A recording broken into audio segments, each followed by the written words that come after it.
Welcome into Locked On Knicks. Alex Wolf here, and breaking down a Knicks closer than you wanted victory over the Detroit Pistons, 118 to 112. A total count on your stars to get you through a game. Jalen Brunson with 42 points, Julius Randle nearly a triple double, and the Knicks unfortunately not taking this team very seriously, which almost bit them in the butt. So I'll get into all of it next on Locked On Knicks. You are Locked On Knicks, your daily New York Knicks podcast, part of the Locked On Podcast Network, your team every day.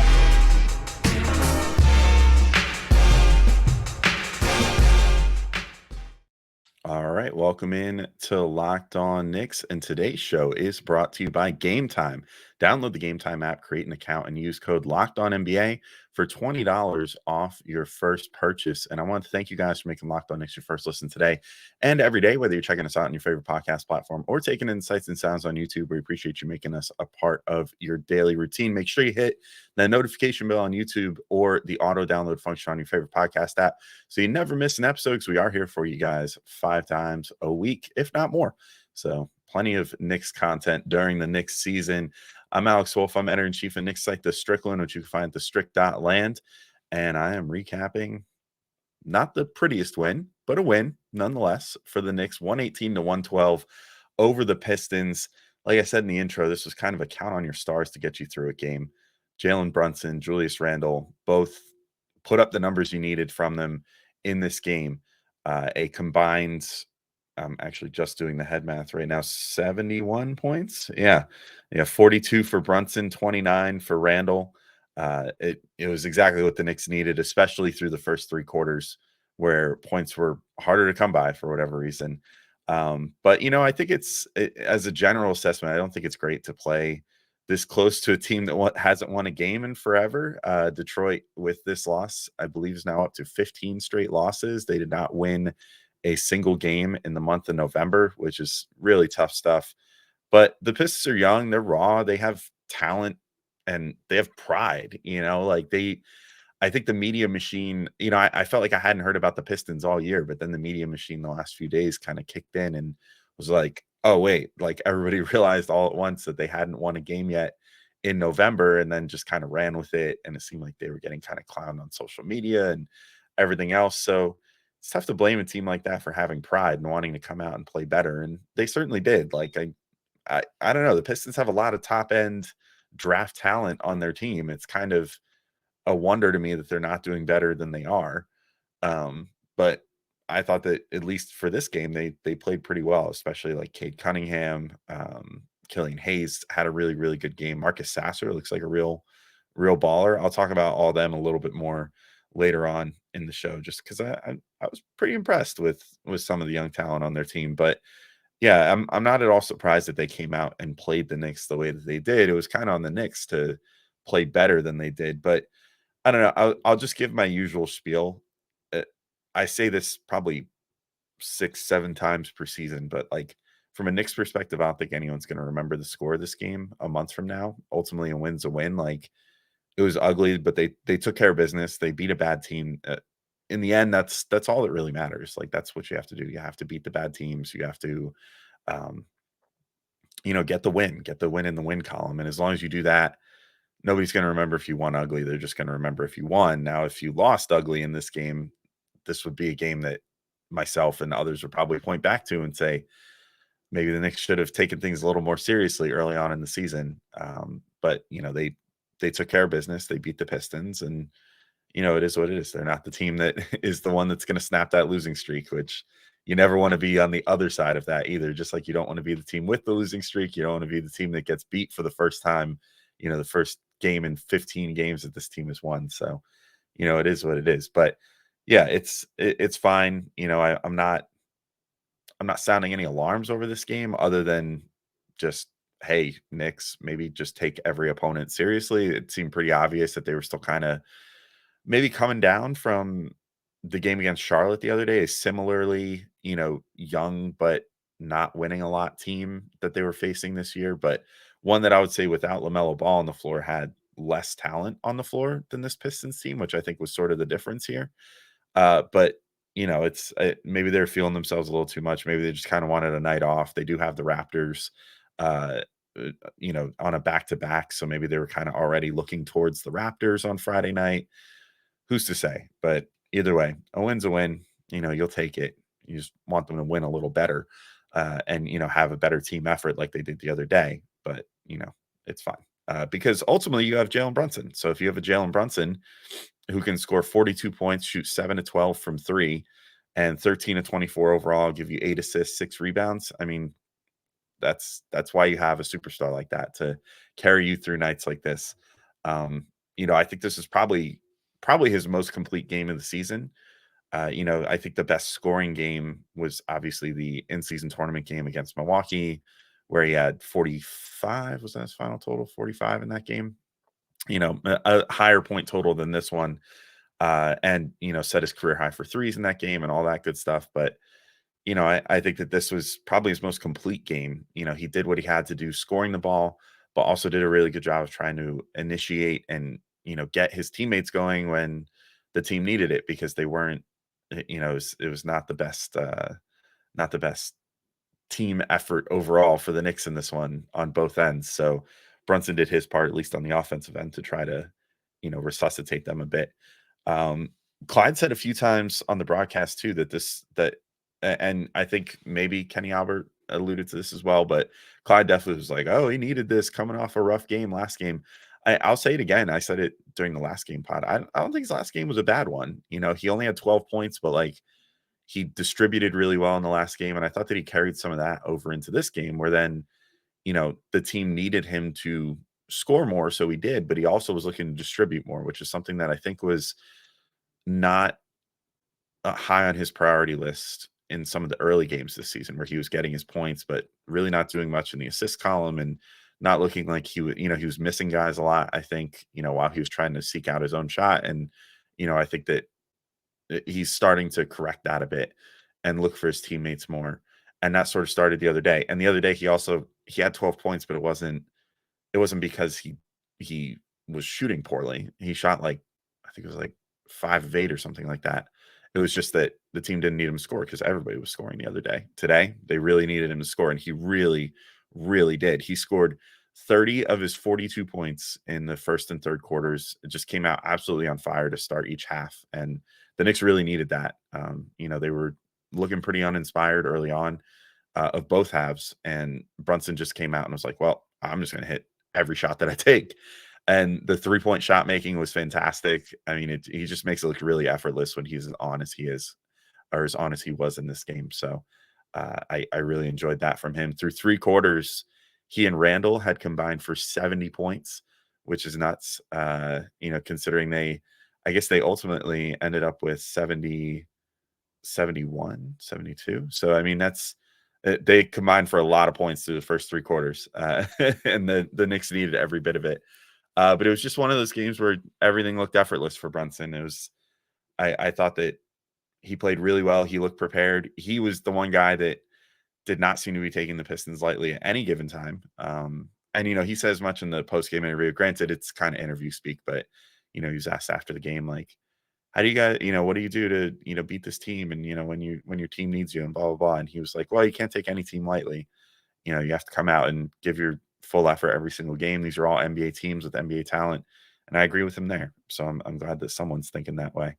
But at any rate, Randle, I thought, played really well as well. Dante DiVincenzo carried this team late in the fourth quarter, which was much needed.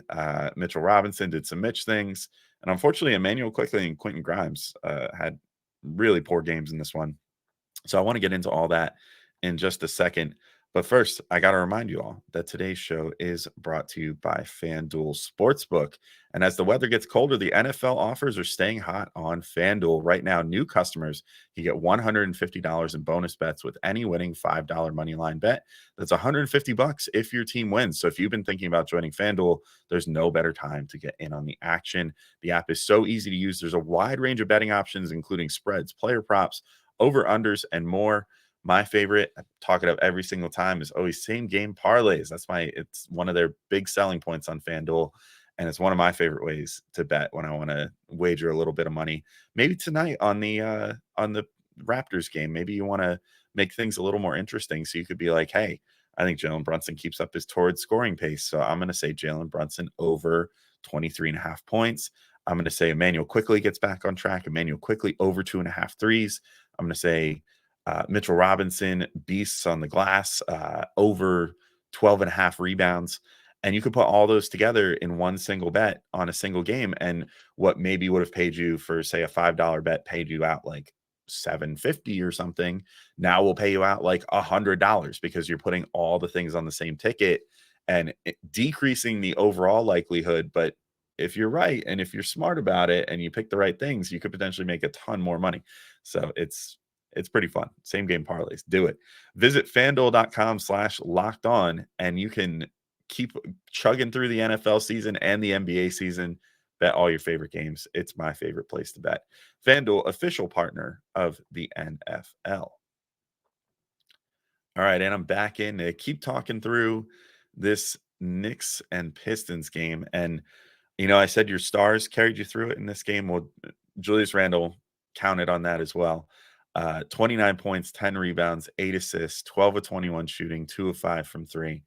And I think Randle, he had his moments too. I think everybody in the first half had some moments where you just kind of scratched your head and were like, what is going on with this team right now? So he was not immune to that. But I thought that he did a lot of the things well that he's been doing well lately. So I feel pretty confident in saying if he can keep up this good play against Toronto, who always kind of gives the Knicks trouble, and Randle, just they're so lengthy. They have Barnes and Siakam and OG Anunoby and all those guys out there that just kind of always are the ones that disrupt the Knicks because the Knicks are not a particularly long team. So the Raptors are sort of like their kryptonite, regardless of how good either team is in any given season. They just always seem to have trouble with the Raptors. But if he can go out there and play well against them and then against Milwaukee in the in-season tournament, I think we could pretty safely say that Randle's over the early season slump and is kind of back to being his all NBA self. Now, granted, he kind of just beat up on 2 really bad teams the last couple of games, but he's been playing well for, I would say, the last like week and change, 2 weeks maybe. Like varying degrees of shooting prowess, but I think all in all, like his effort level and his level of play and how he's approaching the game has gotten better. So yeah, it was pretty good in this one. Certainly the shooting was there in this game too. He shot 12 of 21. He was 2 of 5 from 3. I thought he played a lot of bully ball against mismatches in this game. He attacked in the fourth quarter at one point when the Knicks really needed a bucket. He like got a mismatch against Killian Hayes and just drove him right into the hoop. And the Pistons were trying to say that he traveled. I think he was all right. I don't think so. I don't think he traveled, but got all the way in and just made an easy layup just off the fact of like, well, I outweigh Killian Hayes by probably 40 pounds. So I may as well just drive in here and take what's mine on the inside and get an easy bucket for us late when we need it. I also thought the 3-pointer was going well enough and has been going well enough lately that I think we're going to start seeing where Randle gets respected like he did last year, which is really the key. All he needs to do is convince teams that they need to respect him from 3. And then he'll get that. And then that'll open up so many things for him and for the Knicks. So I think he's starting to reach that point again, finally. We did see it early in the season where he was just bricking everything so much that he was just getting left completely wide open again. And I think that he's starting to get a little bit of respect from 3 again, which is good.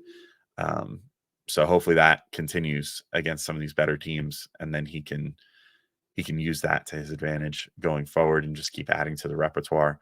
But, I think most of what the damage they did was on the inside in this game. I liked his, getting to the hoop strong.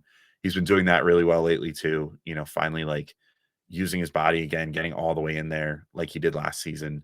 So really I'm starting to see a lot of last season's Julius Randle shine through in this season's Julius Randle. And that's the best possible thing because I think last year was easily the best year of his career. And if he can get back to that level for this season again and keep playing with that level of energy and, clear enjoyment for the game, I think we're in for a good stretch here. I should point out, I didn't think it was his or anyone's best defensive game overall. It's tough for me to really harp on any individual player for the defense in this game because they kind of all were terrible, especially in the first half. And then in the second half too, they didn't exactly make life the hardest on the Pistons. They made it just hard enough, at least in the fourth quarter, to finally like create that separation they needed and win the game. But nobody's best effort. I mean, if you're giving up, if you're only winning by, what was the final tally? Only winning by 6 points against, a team that hasn't won in 14 games, you're never going to really hang your hat on that. Um, I think that it's fine. You can overlook the defensive shortcomings for any given player in this game, because it seems like they all kind of came out with the same mindset of not taking this Pistons team seriously enough, which is a mistake that hopefully they all learn from in unison. So is what it is there. Dante DiVincenzo, though, talk about a guy who didn't take the Pistons lightly, at least in the fourth quarter, which is when the Knicks needed, that last little jolt. He finished with 12 points overall, but had 9 in the fourth quarter with 3 threes in the fourth. And he was really feeling it. He was the guy that helped put this game away. He played swarming defense. He drew a charge at one point in the fourth quarter. Just in general, kind of gave that bench energy that the Knicks normally have in unison from their bench, but the bench in general just was not its best self today. Mostly starting with Emmanuel quickly, but I didn't think Hartenstein had the most inspiring effort either in this game. Like, it was just it was a weird game. But the Villanova guys, Brunson, Dante DiVincenzo, Josh Hart, were closing the game for the Knicks along with Randle and Mitch. And I thought it was a good combo. It's good to bust that combo out every once in a while. Sometimes, the other guys just aren't going to have it as much. And like DiVincenzo, if he's at his best, I think can hang with anybody on this team as far as potentially, closing games and being a key piece down the stretch. And he certainly was that in this game. I think that they needed everything that he gave them in the fourth quarter. And luckily Tibbs saw that and didn't, go to a comfort player like RJ Barrett or something, who, like, RJ was fine in this game. I'll talk about him in the next segment. Like, he had sort of an inoffensive game where he just did, he like everybody else did not really inspire the most confidence in me, but it was, whatever. It was just kind of a bad game for everybody. But luckily Tibbs didn't just like go to him just because it was like, oh, well, it's time to go to RJ. He stuck with DiVincenzo, which I think was a good move, along with Josh Hart, which, like, for all of Josh Hart's flaws this year, I thought that even though he didn't put up like a crazy stat line, he had a pretty good game as well, and definitely was like the guy that the Knicks needed out there down the stretch of the game. I want to talk about Mitchell Robinson. I already teased talking about RJ, and then some struggles from Emmanuel Quickly and Quinton Grimes in just a second. But first, I got to remind you all that today's show is brought to you by Gametime. And I'll tell you what, guys, I've had some frustrating ticket buying experiences in my life. I really like waiting way too long to get tickets. It's one of my toxic traits, I guess. And I just, when I go on those other sites, sometimes I look at and it's like last minute and the prices are just out of this world high, and you're like, oh, man, all right, I guess the thing I wanted to do tonight I won't end up doing tonight. But that's the thing, you shouldn't have to worry about that if you're when you're buying tickets to your next big event. You should just hope that wherever you're getting them from is going to treat you right and give you good deals. And that's where Gametime comes in, because Gametime is the only ticketing app that gives you complete peace of mind with your purchase.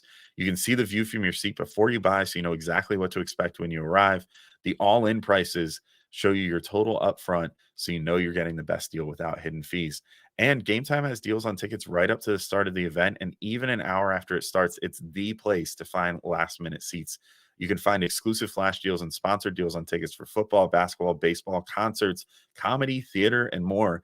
I have done that before. I've bought Broadway tickets for my wife and I off of Gametime. It's a great app for that as well. And with zone deals, you can pick the section and Gametime will pick the seat for you for an average of an 18% savings. And the Gametime guarantee means you'll always get the best price. And if you find tickets in the same section in a row for less, Gametime will credit you 110% of the difference. So take the guesswork out of buying tickets with Gametime. Download the Gametime app, create an account, and use code LOCKEDONNBA for $20 off your first purchase. Terms apply. Again, create an account and redeem code LOCKEDONNBA for $20 off.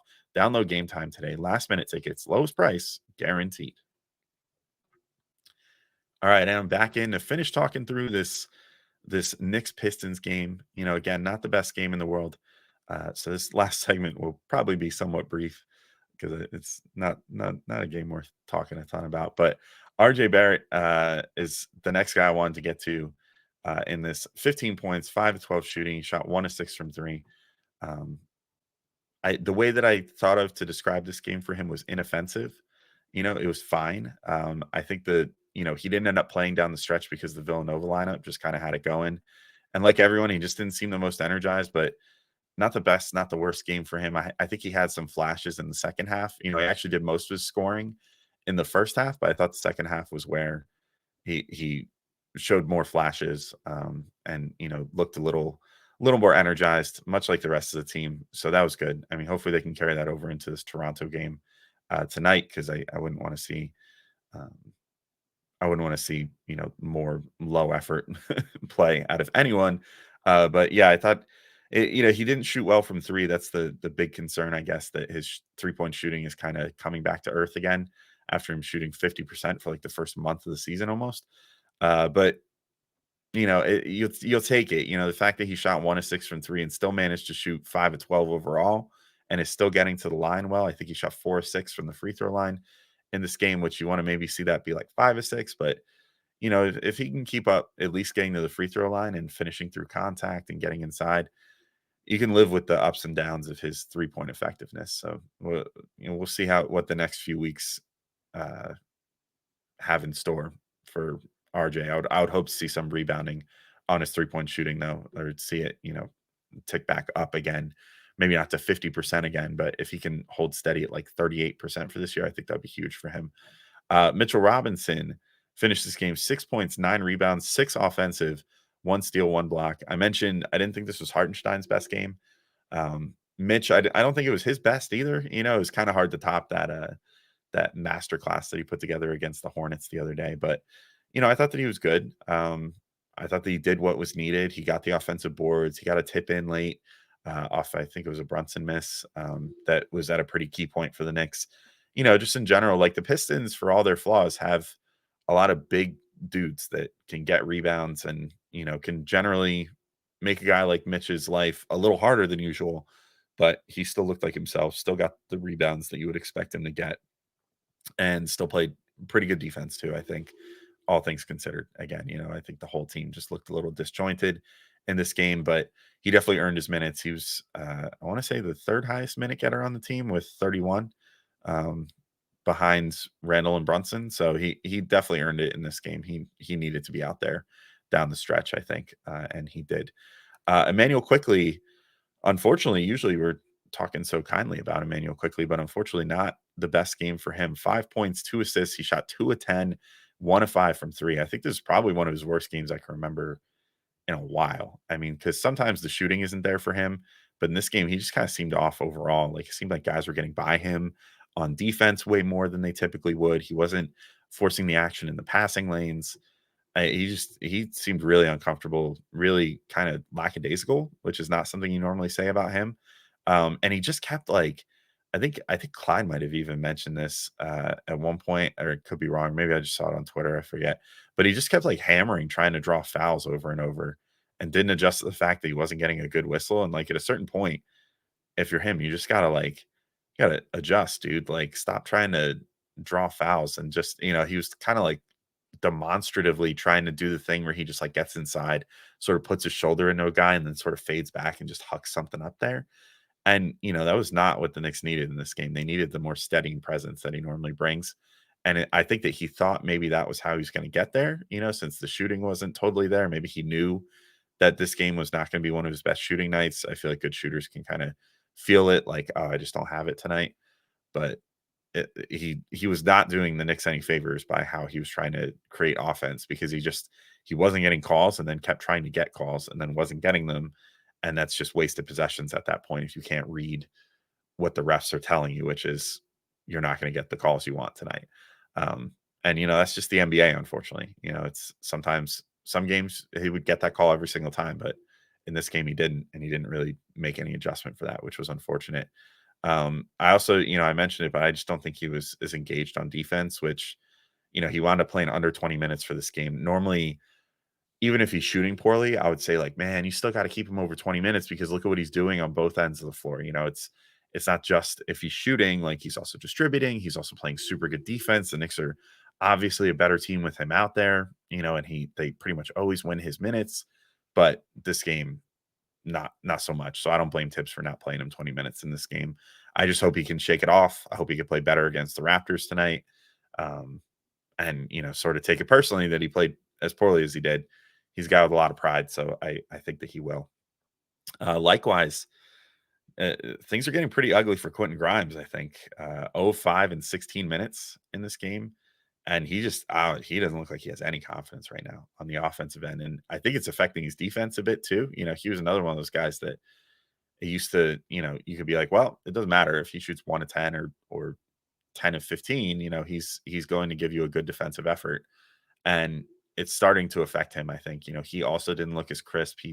My buddy Prez wrote a really good piece for the Strickland this week about the defense of the Knicks in general, which pointed out like Grimes actually hasn't been as good this year as in previous years at the point of attack, and it's starting to show a little more. I don't love that. I think my way to fix this, or at least experiment, swap Emmanuel Quickly and Quinton Grimes' roles for a little bit. Put Quickly in the starting lineup with Brunson. Just put your best foot forward. Have your, Quickly most nights, I think, is it's the argument between him and Barrett lately as far as who's the third best player any given night between those two, with Brunson and Randall both playing really well. So, like, why not put all your best players in the starting lineup? Let them, have hot starts against like a bad team like this, and then, you can bring in Grimes and be a little more experimental. Maybe you hang Quickly out there a little longer to play with the bench a little bit anyway. But I just think that Grimes getting a little change of scenery and playing with the bench more and maybe getting to handle the ball a little more, stuff like that might help him a bit. It just seems like I don't know if he's confused about what his role is, or if he just is losing confidence because he's getting so few attempts and such low usage and isn't able to like sort things out on the fly. I don't know what the drill is, but on offense, he just looks uncomfortable. He doesn't look like he's finding his spots sometimes, but then even when he rises up for threes anymore, I'm not thinking to myself anymore like, oh, that's automatic. Like, oh, I can count on this guy. Even if he does nothing else on offense this game, like 3 of 5 from 3, he could definitely hit that. It's starting to feel like he looks like he's uncomfortable when he's shooting, which is not great. So yeah, I would maybe entertain that lineup change. It's just a simple change of, that like Quickly and Grimes can end up playing roughly the same amount of minutes anyway. Grimes been playing like 20 to 25. Quickly's been playing typically like anywhere from 20 to 30. You could still do that with one starting and one coming off the bench instead. But, I just think that Quickly has been a little more symbiotic with the starting lineup guys, and Grimes hasn't gotten the most chance to play with the bench. So why not give that a shot and see if that works, and have him out there, just swapping ball handling responsibilities with DiVincenzo, with Josh Hart. Those three could be out there kind of moving the ball around that way. Have, whoever you want out there with them. But I don't know. I guess we'll see if Tibbs decides to make that change. I don't think he will, unfortunately, but it would be a worthwhile experiment, I think. But yeah, as far as the Pistons, to close things out, I saw a stat that Cade hadn't shot over 50% in a single game this season so far. So, of course, he shot 60% in this game. And also, Killian Hayes is shooting 42% for the year, but shot 10 of 13 in this game. And I thought Marcus Sasser looked really good. I think they should keep giving him big minutes. I mean, he could shoot, he can score. I think he's going to be a good player in the NBA for a while.